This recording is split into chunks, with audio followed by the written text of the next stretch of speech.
به نام خدا بچه ها، همونطور بهتون قول دادم ما کانالی که ایجاد کردیم تازه به شروع کار شده و انشالله بتونیم ریاضیات پایه دانشگاه رو واسه شما یه سری روش خیلی عالی هست در نظر گرفتیم. حالا هر شب واسه شما این ویدیو ضبط میشه، واسه تون ارسال میشه.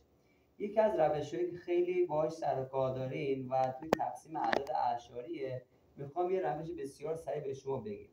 بچه‌ها عدد 1/8 رو تقسیم بر 2000 میخوایم بکنیم. خوب دقت کنید. شما کافیه 18 رو تقسیم بر 2 کنید، میشه چند؟ 9. درسته؟ حالا میگید چند رقم اعشار داریم؟ عدد اولی یه رقم، عدد بعدی چند رقمه؟ 3 رقم. درسته؟ اختلاف این دوتا میشه چند؟ 2.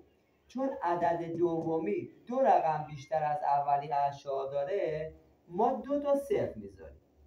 درسته؟ بریم نگاه کنیم.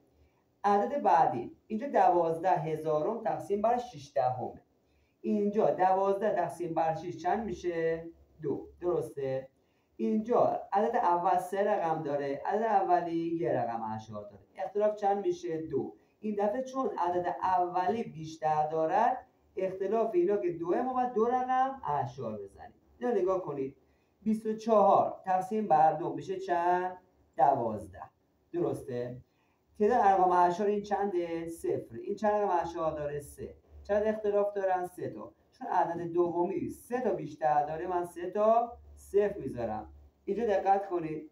2 و 4 تقسیم بر 600. 24 تقسیم بر 6 میشه 4.